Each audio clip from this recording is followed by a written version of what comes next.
आज मला बनवायच्या होत्या इडल्या, म्हणूनसाठी मी कालच तांदूळ आणि उडदाची डाळ भिजवून बारीक करून ठेवली होती. तर हे मस्त पीठ असं आंबलं होतं आता, आणि इकडे मी मस्त असं चहासुद्धा घेतला आणि म्हटलं चला आता तयारी करूया. तर इकडे तुरीची डाळ मस्त शिजवून घेतली आणि बाकीची सुद्धा तयारी करून घेतली. तर सांबार बनवण्यासाठी इकडे मी गाजर आणि भोपळा थोडासा टाकून, टोमॅटो कांदा टाकून ते सगळं फ्राय करून त्याच्यामध्ये डाळ टाकून मस्त असं सांबार बनवला. आता इकडे मला इडल्यासुद्धा लावायचे, तर म्हटलं चला आता पटापट इडल्या करून घ्या. शक्यतो इडल्या बनवल्या की मला दुसरं काही जेवायला बनवायला लागत नाही, त्याच्यामध्येच सगळे पोट भरून इडली आणि डोसे खातात, त्यामुळे नंतर दुसरं काही बनवायला लागत नाही. म्हणून मी जास्त प्रमाणात बनवते, जेणेकरून पोट भरून सगळ्यांना होतील.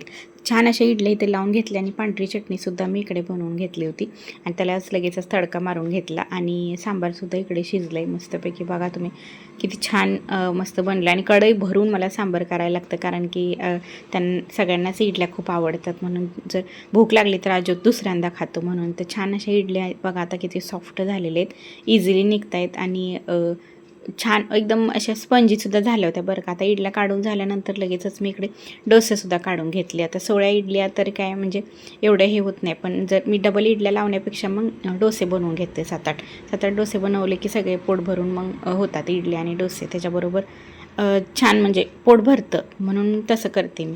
तर इथे मस्त असे ताटं वगैरे वाढून घेतले. तर सगळं झालं. तर संध्याकाळी मला म्हटलं देवाला जायचं आहे, म्हणून मस्त मंदिरात जाऊन पाया पडून घेतल्या. तर मी पाया पडून झाले की लाडूसुद्धा पाया पडायला गेली आणि बघा कशी करते ती.